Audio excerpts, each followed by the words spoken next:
오늘 우리는 사도행전 28장 1절에서 16절 말씀을 통해서 풍랑을 만난 바울 일행이 멜리데 섬에 상륙하고 거기서 겨울을 난 다음에 로마로 가는 그 여정을 살펴보았습니다.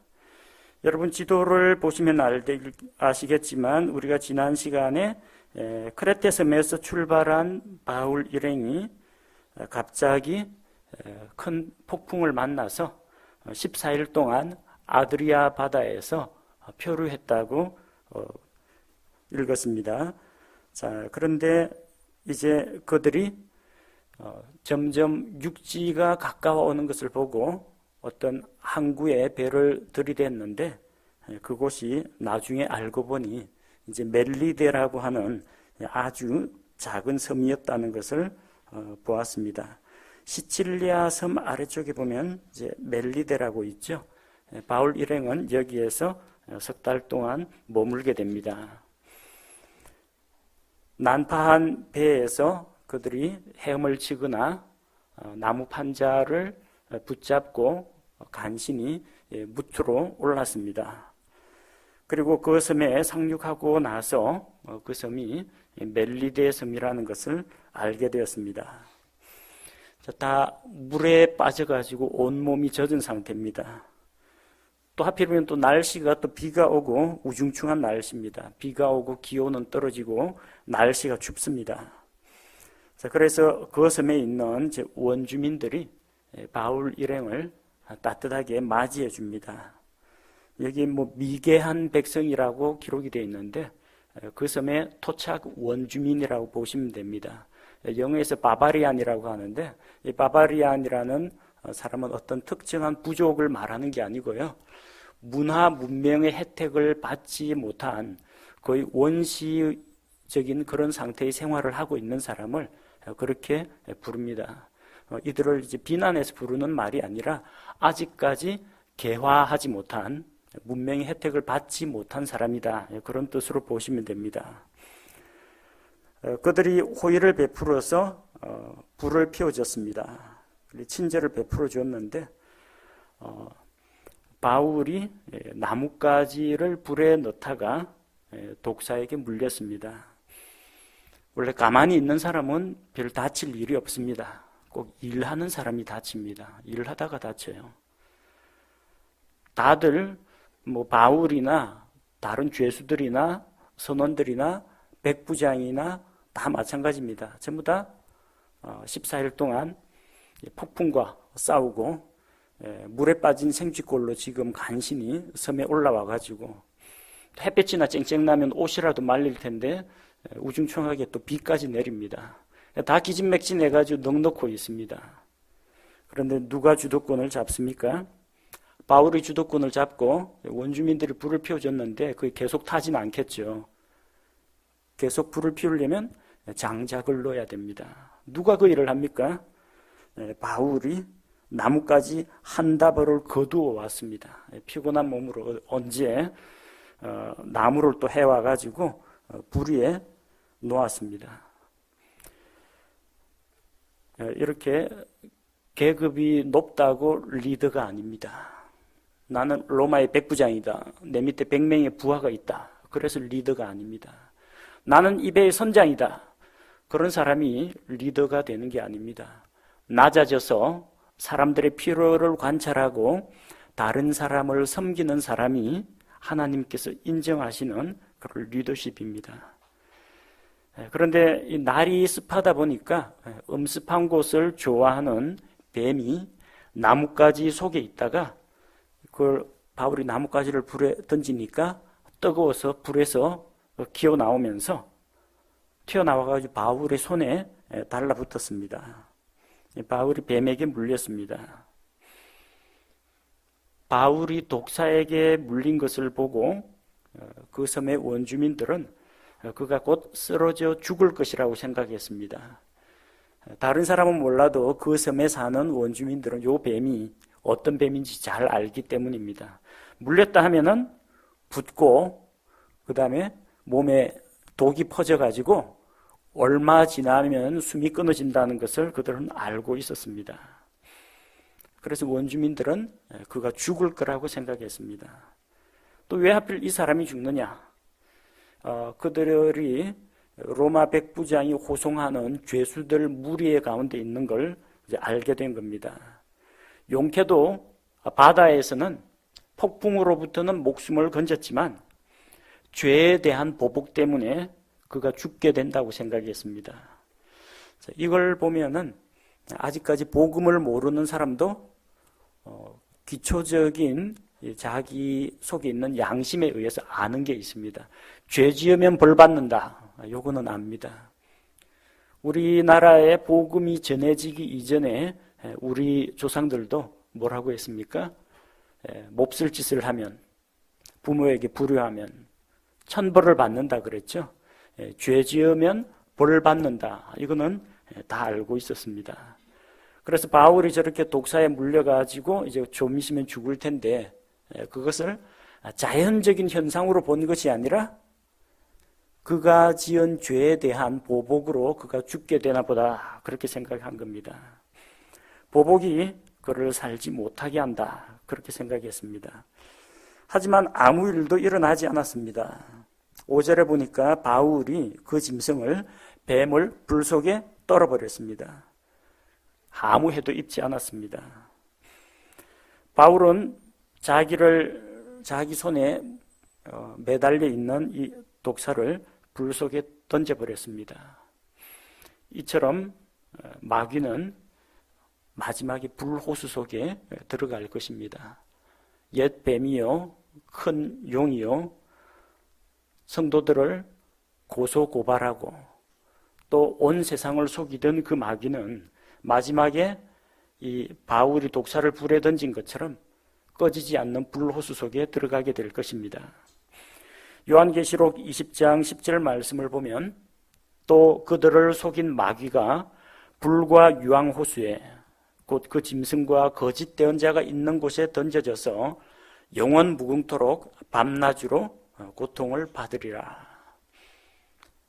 바울이 떨고 낸 이 독사는 불 속으로 들어가서 결국은 불에 타 죽었습니다.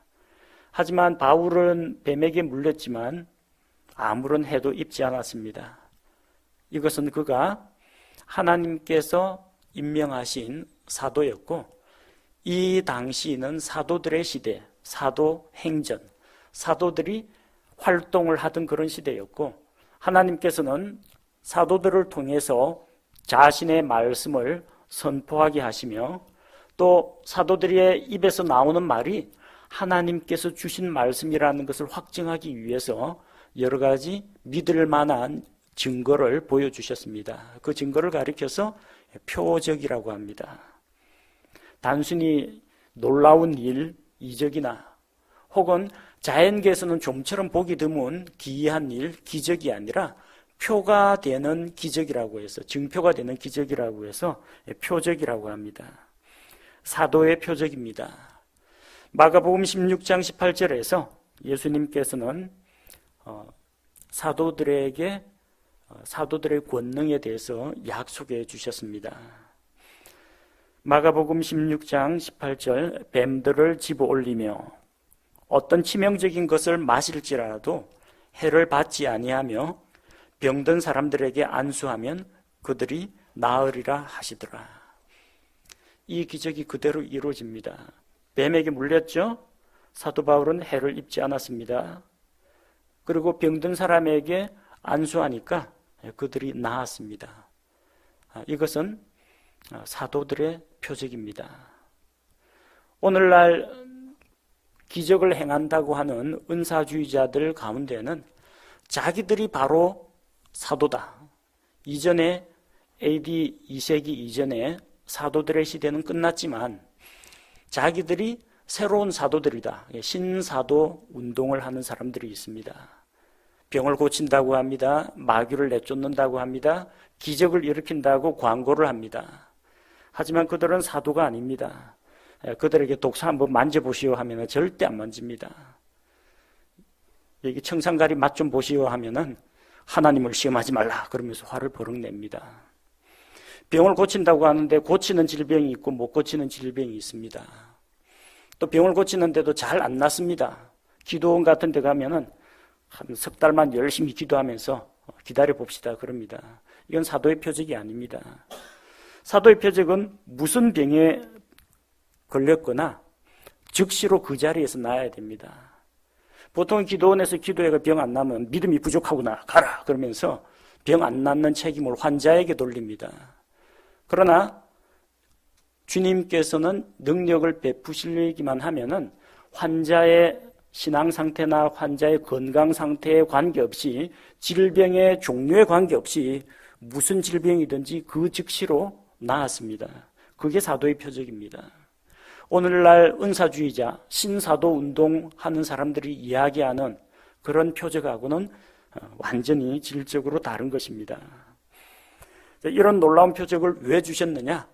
복음을 선포하는 자들에게 그가 하나님께로부터 보내심을 받은 사람이라는 증거로 하나님께서 확증을 해주신 것입니다. 사도들 보고 다니면서 병동 다니면서 암 환자 고치라고 이렇게 표적을 주신 게 아닙니다. 돈 갖고 와서 기도받고 그러면은 복을 빌어주고 미래를 예언을 해주고 축복을 해주라고 표적을 주신 것이 아니고요. 이 사람이 선포하는 말씀은 곧 하나님의 말씀이라는 확실한 증거로 믿을 만한 증거를 보여주신 것입니다. 그래서 기적 자체가 목표가 아닙니다. 이 기적은 수단, 도구입니다. 본질은 무엇입니까? 하나님의 말씀, 은혜의 복음입니다. 복음을 입증하는데 도움을 주는 그런 보조수단으로서 이런 사도의 표적을 하나님께서 허락해 주셨습니다. 마지막 사도, 가장 오래 살았던 사도 요한의 죽음 이후에 다시는 사도들이 일어나지 않았습니다. 그래서 지금은 사도의 시대가 아닙니다. 물론 지금도 병 고치는 하나님의 역사는 여전히 일어납니다. 우리가 병든 성도들을 위해서 합심하여 기도할 때 하나님께서 긍휼을 베푸셔서 우리의 기도의 응답으로 질병을 고쳐주시기도 합니다. 그러나 사도시대와는 다릅니다. 사도들은 질병을 꾸짖고 명하거나 그 사람에게 손을 얹기만 하면 즉시로 병이 나았습니다. 우리에게는 그런 능력이 없습니다.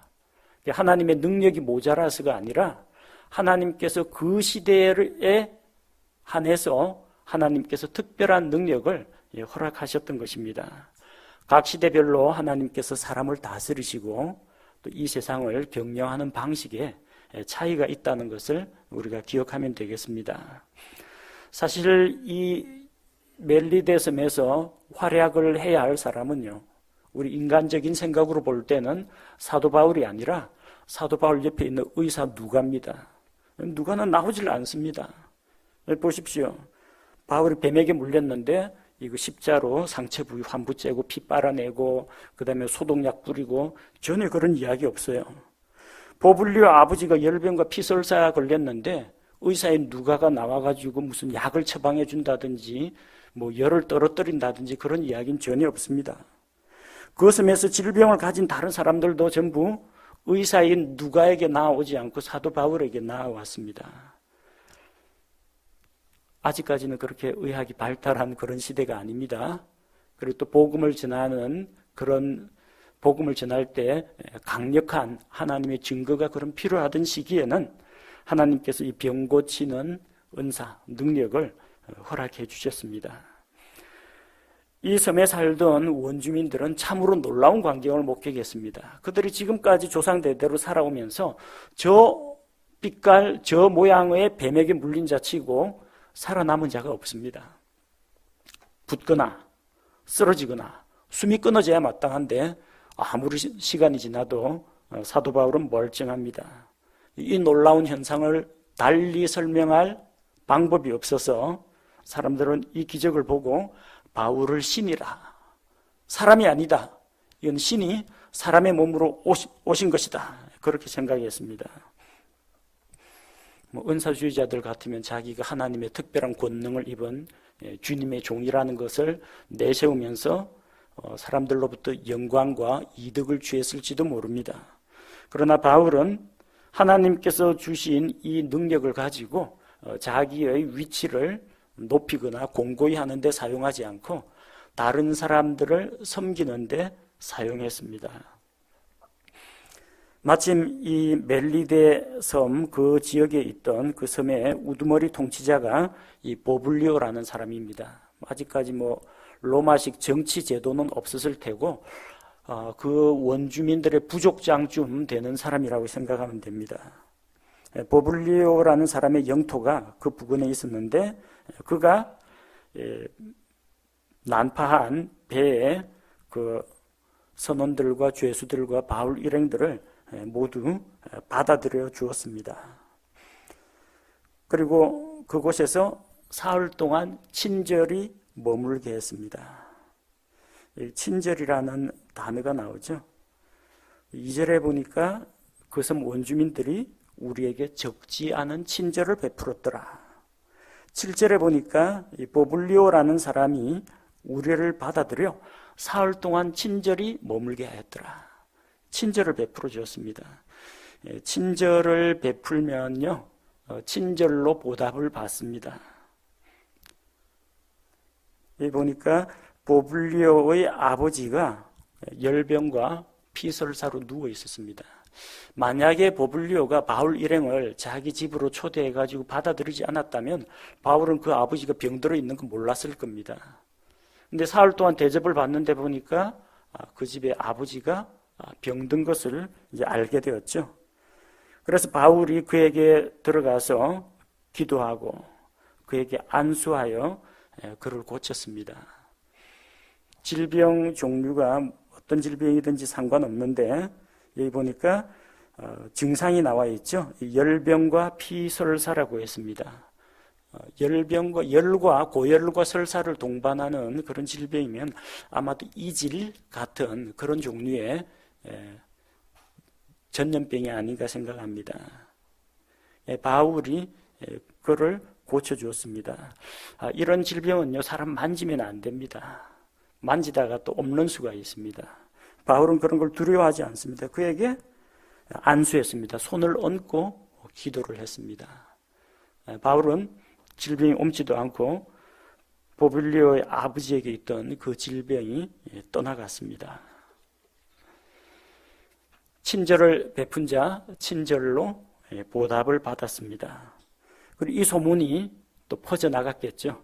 그 사람이 이 뱀에게 물려도 죽지 않는 그런 사람일 뿐만 아니라 그 열병과 설사까지도 한순간에 단숨에 고치는 사람이라는 것을 이제 알게 되자 9절에 보니까 그러므로 이 일이 있은 뒤에 그 섬에서 질병을 가진 다른 사람들도 와서 고침을 받았다고 했습니다.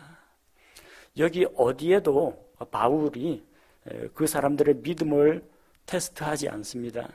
보블리오 아버지에게 아버님 예수님 믿으십니까? 믿으면 고쳐줄게 이런 식으로 조건을 달지 않습니다. 이 원주민들이 나와서 환자들을 데리고 왔는데 그 환자들에게 먼저 믿어라. 그래야 고쳐주겠다. 아니, 믿음이 부족하니까 넌 다음에 고침을 받아라. 그런 식으로 이야기하지 않습니다. 사도의 표적은 상대방의 건강 상태나 영적인 상태와 관계없이 기적이 일어납니다. 하나님의 표적이기 때문입니다. 그래서 다 나와서 병고침을 받았습니다. 물론 이 과정에서 바울이 그곳에 있는 사람들에게 하나님의 말씀도 아마 선포했을 것입니다. 이것이 내 능력이 아니라 왜 그걸 설명해야 되느냐면요. 지금 이 원주민들은 바울을 신이라고 생각합니다. 잘못하면 이제 바울 동상 만들어 놓고 섬길지도 모릅니다. 그럼 어떻게 해야 되겠어요? 이전에 루스드라와 이고니온에서 했던 것처럼 사람들이 와 제우스 신이 오셨다 이러면 큰일 나겠죠. 복음 전도자가 이 사이비 교주나 신으로 추앙받으면 안 됩니다. 그래서 이게 내가 신이 아니고 신이신 하나님께서 나에게 이런 능력을 주셨고 나에게 보내셨다. 그 하나님으로 말할 것 같으면 하면서 창조주 하나님, 죄인들을 구원하시는 하나님 이 이야기가 아마 나왔을 겁니다. 해명을 해야죠. 신도 아닌데 어떻게 이런 능력을 행합니까 하면은 뭔가 답을 했을 겁니다. 그 과정에서 아마 복음이 전해지긴 했을 겁니다. 또 어쩌면 그들 가운데 그 섬 주민들 가운데에서 믿고 하나님을 받아들인 자들도 나왔을 수가 있습니다. 그러나 분명한 그런 내용들은, 구체적인 사항들은 기록되어 있지 않습니다. 석 달간 머물렀는데 바울이 복음에 대해서 입도 뻥끗 안 했다, 그럴 리는 없다고 봅니다. 공청의 자리, 청문회 자리에 나와가지고도 틈만 나면 복음을 전하는 게 사도 바울인데, 석 달 동안 여기 사람들로부터 존경받으면서 대접받으면서 뭐 특별히 할 일도 없잖아요, 거기서. 그러니까 아마 그 석 달간 머무는 기간이 이 섬에 있는 원주민들과 대화하면서 하나님을 소개하는 그런 좋은 기간이 되었으리라고 생각합니다. 관계를 잘 형성했습니다. 떠날 때 보면 압니다. 보통은 손님이 찾아오면 아이고 반갑습니다 하고 맞아드립니다. 한 사흘쯤 지나면 언제 가나? 빨리 안 가나? 이제 서서히 그런 생각이 듭니다. 석 달간 머물렀습니다. 사흘이 아니라 석 달간. 그런데도 이 주민들이 반갑게 친절과 예우를 다해가지고 그들을 대우를 해줍니다. 후한 예우로 우리를 존귀하게 여기며 떠날 때에는 필요한 것들을 배에다 실어주기까지 했습니다. 멜리데 떠나서 로마까지 가는 그 길에서 먹을 양식이라든지 또 뭐 옷이라든지 이런 것들을 공급을 해주었다는 겁니다.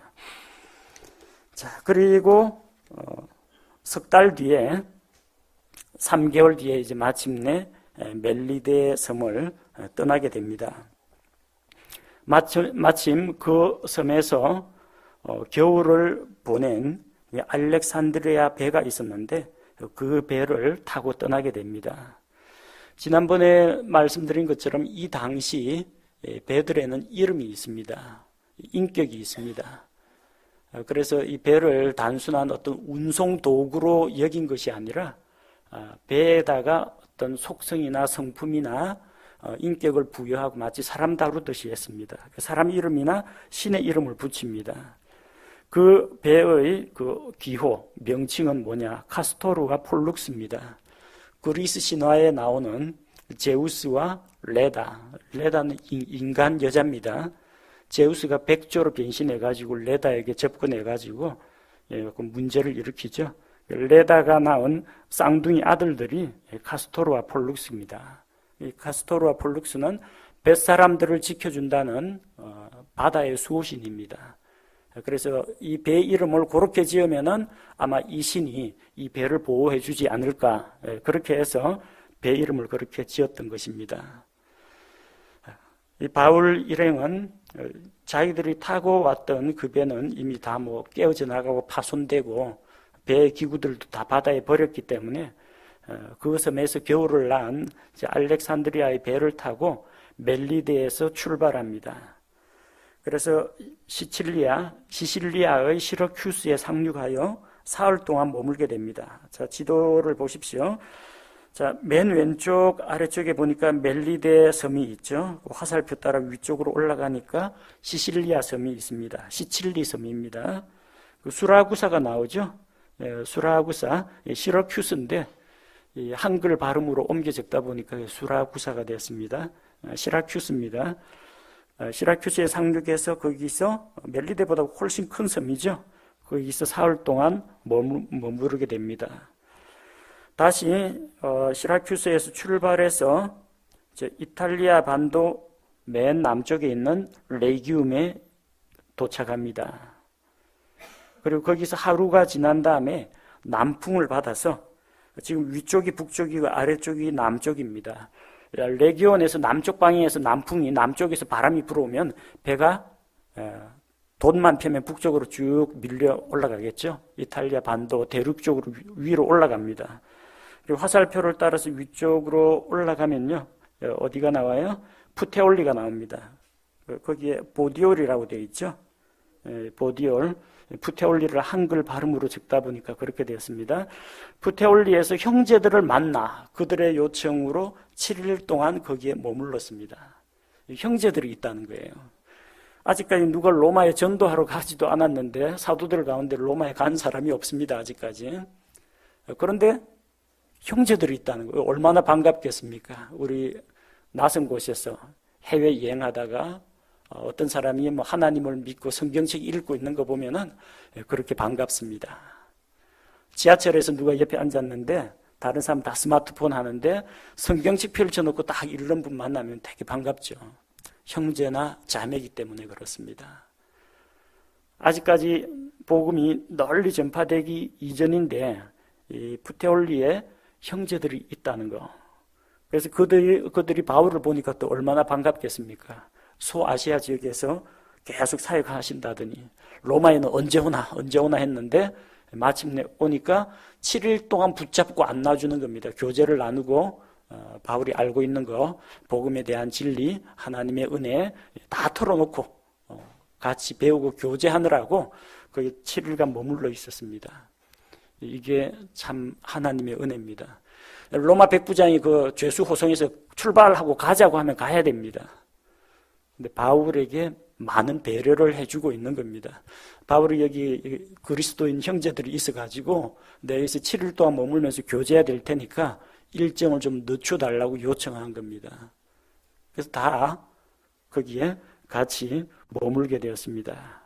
그리고 7일 후에 로마를 향하여 가게 됩니다. 근데 15절에 보니까 또 형제들이 우리에 대하여 듣고 바울이 이탈리아 반도에 와가 로마로 가는 중이라는 소식을 듣고 거기서부터 멀리 로마에서부터 멀리 바울을 마중 나왔습니다. 어디로 마중을 나왔느냐 하면은 아피 광장과 새 여관까지 우리를 맞으러 나왔습니다. 아피 광장이라고 했는데 여기 지도에 아비오라고 되어 있죠. 아비오 광장. 그리고 새 여관은 이게 일반 명사가 아니라 고유 명사입니다. 여러분 그 글씨를 보면 새 여관이 굵은 고딕체 글씨로 되어 있죠. 이 새 여관입니다. 새 여관, 글자 그대로 세 개의 여관이 있다 보니까 그곳의 지명이 새 여관이라는 이름을 갖게 되었습니다. 우리 지도에 보니까 타베르네라고 나오죠. 이거는 그 새 여관을 번역을 하지 않고 발음 그대로 소리 나는 대로 적은 겁니다. 근데 타베르네가 무슨 뜻이냐? 세계의 여관이라는 뜻입니다. 같은 겁니다. 네. 로마에 있던 형제들이 바울이 온다는 소식을 듣고 여기 지도상에는 겨우 한 1cm 밖에 안 되지만 상당히 먼 거리입니다. 당시 자동차 없습니다. 바울을 만나기 위해서 영접하러 나왔다는 겁니다. 바울이 자기를 맞이하러 온 형제들을 보고 하나님께 감사를 드리며 용기를 얻었습니다. 얼마나 감사한 일입니까? 이 낯선 땅, 낯선 대륙에 왔는데 같은 믿음을 가진 형제가 있다는 거예요. 또 나는 그들을 모르는데 그들이 나를 알아보고 반갑게 맞이한다는 겁니다. 이곳에도 하나님의 백성이 있구나. 이곳에도 하나님의 자녀들이 있구나. 바울이 더욱더 용기를 얻게 됩니다. 그래서 마침내 16절에서 우리가 로마에 도착했습니다. 백부장은 자기가 데리고 왔던 죄수들을 호위대장에게, 경비대장에게 넘겨주었습니다. 죄수는 어떻게 감옥에 일단 가둬놔야죠. 그래서 호위대장에게 넘겨주었는데 바울은 아직까지 재판을 통해서 형이 확정되지 않은 상태입니다. 총독 관저에서는 이게 로마법에 저촉되는 행위를 한 적이 없어서 무죄 방면하려고 했습니다. 근데 바울이 한사코 밖에 무죄 석방대가 나가면 유대인들한테 맞아 죽습니다. 안전하게 구치소 갇혀 있으면서 로마 군대의 호위를 받아가지고 나는 카이사르 황제 앞에서 재판을 받겠다 했기 때문에 지금 재판을 받으러 온 상태이지 법정에서 유죄 판결이 나기 이전입니다. 그러니까 죄수처럼 감옥에 가둘 수는 없습니다. 그래서 바울이 그를 지키는 한 군사와 함께 따로 거하도록 허락을 냈습니다. 바울이 뭐 쇠고랑 차고 수갑을 차고 있었던 게 아니라 도망가래도 도망 안 갑니다. 왜? 자기 조사하러 오는 조사관들, 자기 재판하는 재판관들, 로마의 관리들, 로마 궁정에 있는 사람들 복음을 전해야 될 텐데 바울이 왜 도망가겠습니까? 안전하게 또 병사까지 한 명 붙여주니까 심심하면 병사 데리고 이야기하면서 또 복음을 전할 기회가 될 테니까 로마에 지금 재판을 받으러 온 상태지만 죄수 신분은 아니고 자유를 누리면서 로마에 머물게 되었습니다. 그 덕분에 이제 바울을 만나러 오는 유대인들을 일일이 다 상대하면서 그들에게 복음을 전할 수가 있었던 것입니다. 사도 바울이 드디어 로마에 도착했네요. 우리는 바울을 통해서 앞장에서도 살펴봤지만 진정한 리더십이 무엇인지 볼 수가 있습니다. 보통은 리더십이 있는 사람을 가리켜서 우리가 뭐라고 합니까? 카리스마가 있다 그러죠. 카리스마라는 게 어떤 위엄, 위세, 패기, 박력, 이게 카리스마가 아닙니다. 카리스마에서 카리스라는 말이 은혜입니다. 카리스마는 은혜로운 선물, 은사를 이야기합니다. 카리스매틱 무브먼트 하면 은사주의 운동을 이야기하죠. 카리스마는 어떤 목회자나 성직자가 갖고 있는 위세를 말하는 게 아니라 은사, 하나님의 선물인 은사. 은사가 뭐 하는 거예요? 교회 성도들을 섬기라고 주신 능력을 은사라고 합니다. 그래서 리더십은 카리스마에서 비롯된데 그 카리스마는 허세에서 나오는 것이 아니고요. 낮아져서 사람들을 섬기는 것이 지도자의 카리스마라는 겁니다. 다 풍랑이 일고 폭풍에 안 떠내려가려고 필사적으로 막 배에 매달려가 기진맥진한 상태에서 다 의기소침해 있는데 소망이 끊어졌는데 하나님의 말씀을 선포하면서 빵을 먹으라 하면서 사람들을 위로하고 격려하는 게 바울입니다. 선장도 아니고 백부장도 아닙니다. 다 바닷물에 빠져가지고 지금 간신히 육지에 올라와가지고 넋놓고 앉아있는데 혼자서 어딘가 가서 나뭇가지 베어와가지고 불 속에 불 피운다고 던져넣는 게 사도 바울의 카리스마입니다. 이게 섬기는 카리스마입니다. 카리스마란 말 자체가 교회 성도들을 섬기는 은사라는 뜻입니다. 진정한 리더십이 무엇입니까? 섬기는 자입니다. 목회자도 섬기는 자요. 우리 집사님들도 소모임 리더들도 낮아져서 섬길 때 하나님께서 주신 리더십을 발휘할 수가 있습니다. 그 섬에 있는 원주민들은 바울 일행을 친절하게 맞이해 주었습니다. 보블리오는 그들을 친절하게 대접해 주었습니다. 친절을 베푸는 자, 친절로 보답을 받습니다.